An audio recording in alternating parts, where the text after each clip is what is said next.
اللہ نے اپنے بعض مقرب اور مقبول بندوں کو مثلاً پیغمبر اور نبیوں کو، اولیاء کرام اور بزرگان دین کو، اچھے اور نیکوکار لوگوں کو اس دنیا کے بعض کاموں میں کچھ تصرف کرنے کی اختیار دے دیا ہے، اور وہ اللہ کے دیے ہوئے اس اختیار کی بنا پر تصرف کرتے ہیں۔ مثلاً اولاد دے دیتے ہیں، مصیبت دور کر دیتے ہیں، بیمار کو شفا دے دیتے ہیں، اور بعض دیگر ضرورتیں پوری کرتے ہیں، اور اللہ نے انہیں یہ اختیار اس لیے دیا ہے کہ وہ اللہ کے مقرب ہیں اور اللہ کے نزدیک ان کا خاص مرتبہ مقام ہے، اور چنانچہ اللہ نے ان کو یہ تصرف و اختیار دے رکھا ہے کہ اس لیے وہ بندوں کی ضرورتیں غیبی طریقے سے پوری کر دیتے ہیں۔ چنانچہ بعض مصیبتیں دور کر دیتے ہیں، بعض بلائیں ٹال دیتے ہیں، اور جس سے خوش ہو جاتے ہیں اسے اللہ کا مقرب بنا دیتے ہیں اور اللہ سے اس کی سفارش کرتے ہیں۔ مشرکین نے اپنے اس خیالات کی بنا پر ان انبیاء اعظام، اولیاء کرام، بزرگان دین اور نیکوکاروں لوگوں کو اپنے اور اللہ کے درمیان وسیلہ بنا دیا، اور ایسے اعمال ایجاد کیے جن کے ذریعے ان لوگوں کا قرب اور ان کی رضامندی حاصل ہو سکے۔ چنانچہ وہ مشرکین پہلے ان اعمال کو بجا لاتے، پھر عاجزی کے ساتھ گڑ گڑا کر ان ہستیوں سے فریاد کرتے اور کہتے، ہماری ضرورت پوری کرو، ہماری مصیبت ٹال دو اور ہمارا خطرہ دور کر دو۔ اب رہا یہ سوال کہ وہ کیا اعمال تھے جنہیں مشرکین نے ان ہستیوں کی رضامندی اور تقرب کے لیے ایجاد کیا تھا۔ تو وہ اعمال یہ تھے کہ انہوں نے ان انبیاء، اولیاء اور بزرگان دین کا نام سے بعض مخصوص جگہوں پر آستانے بنا کر وہاں ان کی اصلی یا خیالی تصویریں یا مورتیاں سجا رکھی تھیں، اور کہیں ایسا بھی ہوا کہ ان کے خیال میں بعض اولیاء کرام یا بزرگان دین کی قبریں مل گئیں تو مورتی تراشنے کے بجائے انہیں قبروں میں ہی آستانے بنا دیے۔ اس کے بعد یہ لوگ ان آستانوں پر جاتے اور مورتیوں یا قبرستانوں کو چھوڑ کر ان سے برکت حاصل کرتے، ان کے گرد چکر لگاتے، تعظیم کے طور پر ان کے سامنے کھڑے ہوتے، نذر و نیاز پیش کرتے، چڑھاوے چڑھاتے اور ان کے طریقوں سے ان کی قربت اور ان کا فضل چاہتے۔ نذر و نیاز چڑھاوے کے طور پر یہ لوگ اپنی کوئی بھی چیز پیش کر دیتے تھے۔ کھیتی کے حاصل ہونے والے غلے، پانی کی چیزیں، جانور، چوپائے، سونا چاندی، مال و اسباب، غرض جس سے جو ہو سکتا نذر کر دیتا۔ کھیتی، غلے اور کھانے پینے کی چیزیں، سونا چاندی اور مال اسباب چڑھانے کا طریقہ یہ تھا کہ ان آستانوں پر کچھ مجاور اور درباری ہوا کرتے تھے۔ مشرکین یہ چیز ان مجاوروں کو پیش کرتے اور وہ مجاور انہیں قبروں اور مورتیوں پر چڑھا دیتے تھے۔ عام طور پر ان کے بغیر براہ راست کوئی چیز نہیں چڑھائی جاتی تھی، البتہ جانوروں اور چوپائیوں کو چڑھانے کا طریقہ علیحدہ تھا اور ان کی بھی کئی شکلیں تھیں۔ چنانچہ وہ کبھی ایسا کرتے کہ ان اولیاء کرام اور بزرگان دین کی رضامندی کے لیے جانور کو ان کے نام پر آزاد چھوڑ دیتے، وہ جہاں چاہتا چرتا اور گھومتا پھرتا، کوئی ایسی کسی طرح کی تکلیف نہ پہنچاتا، بلکہ تقدیس کی نظر سے دیکھتا جاتا، اور کبھی ایسا کرتے کہ جانور کو ان اولیاء اور بزرگوں کے آستانے پر لے جا کر ذبح کر دیتے، اور کبھی ایسا کرتے کہ آستانے کی بجائے گھر ہی پر ذبح کر دیتے، لیکن کسی ولی یا بزرگ کے نام پر ذبح کرتے۔ ان کاموں کے علاوہ مشرکین کا ایک کام یہ بھی تھا کہ وہ سال میں 1 یا 2 مرتبہ ان ولیوں اور بزرگوں کے آستانوں پر میلہ لگاتے۔ ان کے لیے خاص تاریخوں میں ہر طرح سے لوگ اکٹھے ہوتے اور اوپر کی ان کی جو حرکتیں ذکر کی گئی ہیں وہ سب کرتے، یعنی آستانوں کو چھوڑ کر برکت حاصل کرتے، ان کا طواف کرتے، نذر و نیاز پیش کرتے، چڑھاوے چڑھاتے، جانور قربان کرتے وغیرہ۔ یہ سالانہ عرس یا میلہ ایسا اہم ہوتا ہے کہ ان میں دور نزدیک سے چھوٹے بڑے ہر طرح کے لوگ حاضر ہو کر اپنی نیاز پیش کرتے اور اپنا مقصد حاصل کرنے کی امید رکھتے ہیں۔ پھر یہ سارا کام مشرکین اس غرض سے کرتے تھے کہ ان اولیاء کرام اور بزرگان دین کا تقرب اور ان کی خوشنودی حاصل کر کے انہیں اپنے اور اللہ کے درمیان وسیلہ بنائیں اور ان کا دامن پکڑ کر اللہ تعالیٰ تک پہنچ جائیں، کیونکہ وہ سمجھتے تھے کہ یہ اولیاء کرام اور بزرگان دین انہیں اللہ کے قریب پہنچا دیں گے اور ان کی ضرورتوں کے لیے اللہ سے سفارش کریں گے۔ چنانچہ یہ ساری نذر و نیاز پیش کرنے کے بعد ان ولیوں اور بزرگوں کو پکارتے، اے بابا میرا فلاں کام بن جائے اور فلاں مصیبت ٹل جائے، اور سمجھتے تھے کہ وہ ان کی باتیں سنتے ہیں اور جو مراد مانگی جائے وہ پوری کرتے ہیں، بگڑے باتیں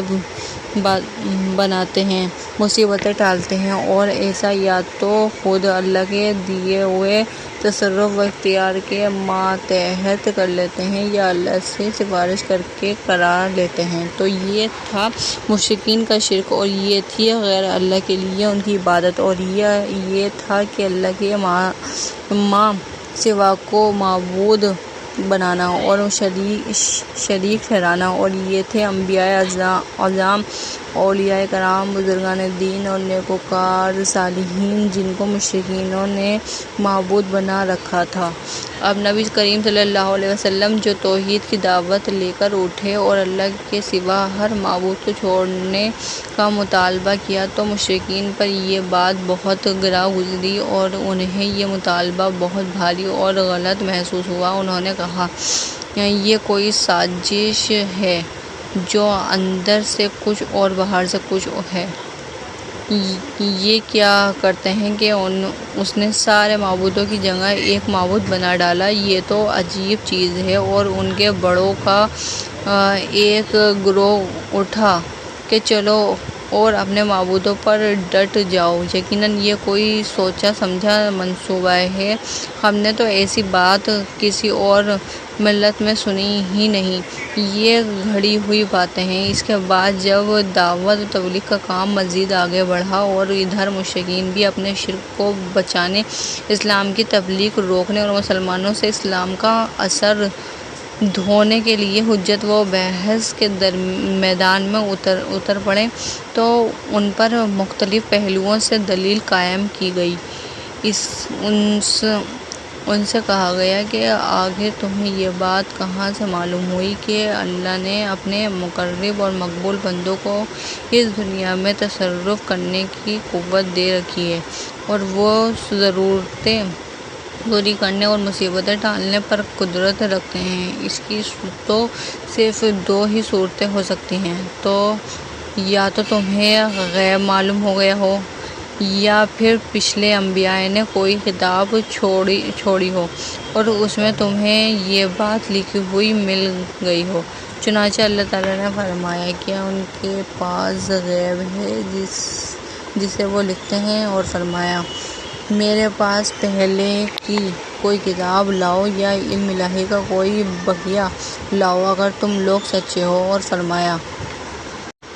اے پیغمبر ان سے کہو کہ کیا تمہارے پاس کچھ علم ہے؟ اگر ہے تو ہمارے سامنے لاؤ، ورنہ حقیقت تو یہ ہے کہ تم لوگ محض گمان کی پیروی کرتے ہو اور ادھر ادھر کے اٹکل بچوں لگاتے ہو۔ چونکہ یہ بات مشرکین بھی تسلیم کرتے تھے کہ انہیں نہ تو غیب کا کوئی علم ہے اور نہ انبیاء کی کتابوں میں سے کسی کتاب میں انہیں یہ بات ملی ہے، اس لیے انہوں نے نہایت صفائی سے کہا کہ ہم نے اپنے باپ داداؤں کو جس بات پر پایا ہے اسی کی پیروی کر رہے ہیں، اور یہ کہ ہم نے اپنے باپ داداؤں کو ایک امت طریقہ پر پایا ہے اور ہم بھی انہی کی ڈگر پر چل رہے ہیں۔ اس جواب سے جب مشرکین کی جہالت اور بے بسی کھل گئی تو ان سے کہا گیا کہ دیکھو تم لوگوں کو تو نہیں معلوم لیکن اللہ جانتا ہے، اس لیے اس کی بات سنو۔ وہ تمہاری ان شرکائے کی حقیقت بتلاتا ہے، کہتا ہے کہ بے شک اللہ کے ماں سوا جن کو تم لوگ پکارتے ہو وہ تمہارے جیسے بندے ہی ہیں، یعنی جو چیز اللہ کے ساتھ مخصوص ہے ان پر جس طرح تم کو قدرت حاصل نہیں، اسی طرح تمہارے ان شرکائے کو بھی ان پر قدرت حاصل نہیں، پس تم وہ دونوں بے بس ہونے اور قدرت نہ رکھنے میں یکساں اور برابر ہو۔ اس لیے اللہ نے ان کو چیلنج کیا، یعنی اگر تم سچے ہو تو ذرا ان کو پکارو اور وہ تمہاری مراد پوری کر کے دکھا دیں۔ اللہ تعالیٰ نے یہ بھی بتلایا کہ تم لوگ اللہ کے سوا جن کو پکارتے ہو وہ کھجور کی گٹھلی کے چھلکے کے برابر بھی اختیار نہیں رکھتے۔ اگر تم انہیں پکارو تو وہ تمہاری پکار نہ سنیں گے، اور اگر بلافرض سن بھی لیں تو جواب نہ دے سکیں گے، اور قیامت کے دن تمہارے اس شرک کا انکار کریں گے۔ اور باخبر ذات ہی آپ صلی اللہ علیہ وسلم کو اس جیسی خبر فراہم کر سکتی ہے، یعنی اللہ جانتا ہے اور ہر چیز کی خبر رکھتا ہے، لہٰذا اس نے جو یہ بات بتائی ہے تو یہی صحیح ہے، کوئی اس کے بجائے کچھ اور بتائے تو وہ غلط ہے۔ یہ نیز فرمایا اللہ کے سوا جن کو یہ لوگ پکارتے ہیں وہ کچھ نہیں کر سکتے بلکہ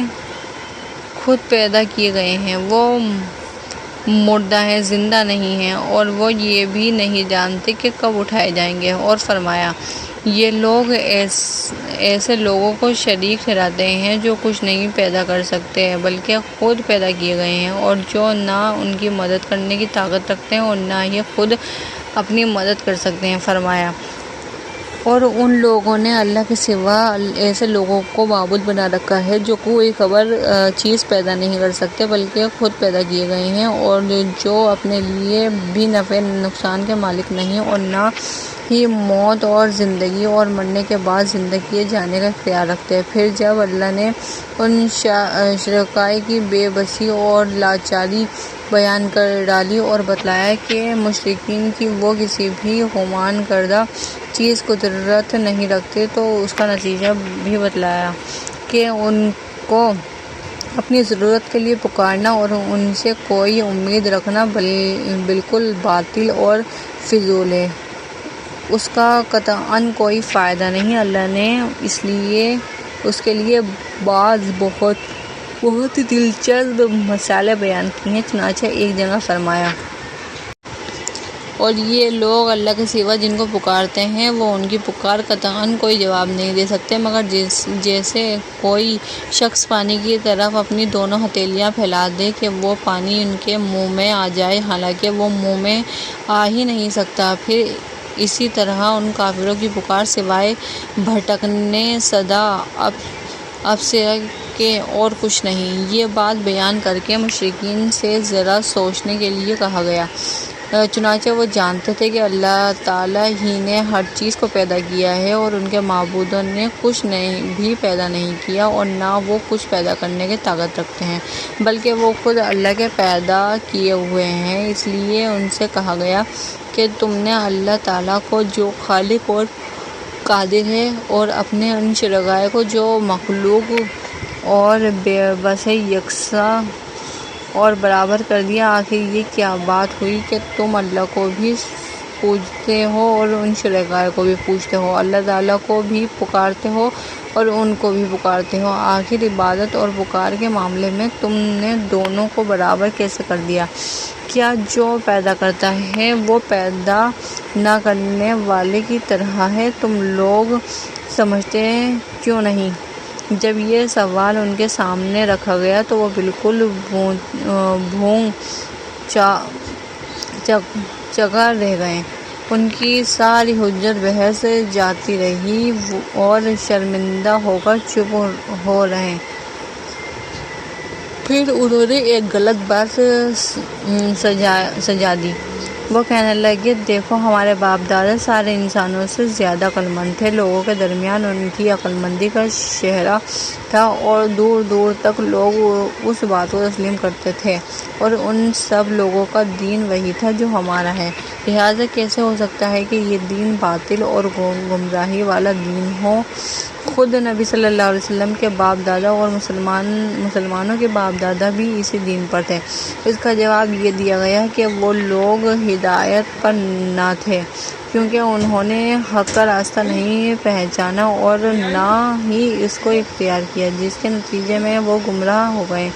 کیونکہ وہ کچھ سمجھتے نہ تھے۔ یہ مطلب کبھی اشارہ کنایوں میں بیان کر دیا جاتا ہے اور کبھی کبھی کھلم کھلا بھی کہہ دیا جاتا ہے، جیسے اللہ تعالیٰ نے فرمایا، انہوں نے اپنے باپ دادوں کو گمراہ پایا تو یہ بھی انہی کے نقش قدم پر دوڑے جا رہے ہیں۔ اس کے ساتھ ایک بات یہ بھی چل رہی تھی کہ مشرکین نبی صلی اللہ علیہ وسلم اور مسلمانوں کو اپنے خداؤں سے ڈرایا کرتے تھے، کہتے تھے کہ تم لوگ ہمارے معبودوں کو بے بس کہہ کر ان کی شان میں گستاخی کر رہے ہو، لہٰذا بہت جلد ان کا غضب تم پر نازل ہوگا اور وہ تمہیں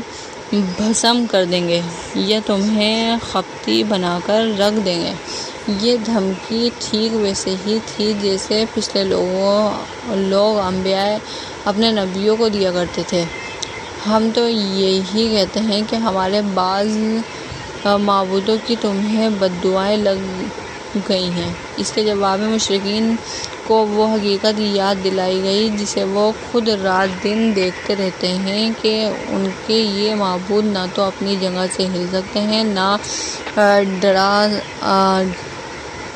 ذرا آگے پیچھے ہو سکتے ہیں، نہ خود اپنے اوپر سے کوئی تکلیف دفع کر سکتے ہیں، تو بھلا یہ مسلمانوں کو کیا نقصان پہنچائیں گے یا بھسم کریں گے؟ کیا ان کے پاؤں ہیں جن سے یہ چل سکتے ہیں، یا ہاتھ ہیں ان سے پکڑ سکتے ہیں، یا آنکھیں ہیں جن سے دیکھ سکتے ہیں، یا کان ہیں جن سے سن سکتے ہیں؟ اے نبی،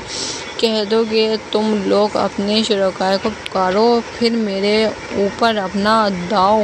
چلاؤ اور مجھے مہلت نہ دو۔ اس قسم کے موقع پر ایک کھلی مثال بیان کی گئی، کہا گیا، لوگو، ایک مثال بیان کی جا رہی ہے، غور سے سنو، اللہ کے سوا جن کو تم پکار رہے ہو کسی طرح ایک مکھی بھی پیدا نہیں کر سکتے، خواہ اس کے لیے سب کے سب جمع ہو جائیں، اور اگر مکھی ان سے کچھ چھین لے تو وہ چھڑا بھی نہیں سکتے۔ طالب و مطلوب دونوں کمزور ہیں۔ اور فرمایا گیا، ان لوگوں کی مثال جنہوں نے اللہ کے سوا کوئی اولیاء بنایا ہے، اس مکڑی جیسی ہے جس نے گھر بنایا، اور یقیناً سب سے کمزور گھر مکڑی کا گھر ہے۔ کاش یہ لوگ جانتے۔ ان کے خداؤں کی اس بے بسی کو بعض مسلمانوں نے بھی بڑے دلچسپ انداز میں بیان کیا ہے۔ کہا، بھلا ایسا بھی پروردگار کہ جس کے سر پر لومڑی پیشاب کرے؟ یقیناً جس کے سر پر لومڑی پیشاب کرے وہ ذلیل ہے۔ لیکن جب نوبت اس کھلم کھلے نقد و تبصرے تک پہنچ گئی تو مشرکین بھڑک اٹھے، انہوں نے مسلمانوں کو بھی گالیاں دیں اور ان کے پروردگار کو بھی۔ ان پر اللہ تعالیٰ نے مسلمانوں کو ٹوکا کہ دوبارہ اس طرح کی بات نہ کہنا فرمایا، اور مشرکین اللہ کے سوا جن کو پکارتے ہیں تم انہیں برا بھلا نہ کہو، ورنہ مشرکین بھی دشمنی کے جوش میں اور نادانی میں اللہ کو گالیاں دیں گے۔ بہرحال جب بحث و حجت سے کام بنتا نظر نہ آیا تو مشرکین نے طے کیا کہ اسلام کی دعوت کو بزور طاقت کچل دیں اور لوگوں کو اللہ کے راستے سے روک دیں۔ چنانچہ بڑے لوگ اور قبائل کے سرداروں نے اپنے قبیلے کے سامنے اور اذیتیں دینی شروع کیں، اور ان کا ایک وفد ابو طالب کے پاس گیا اور وہ رسول اللہ صلی اللہ علیہ وسلم کو اسلام کی تبلیغ سے منع کریں۔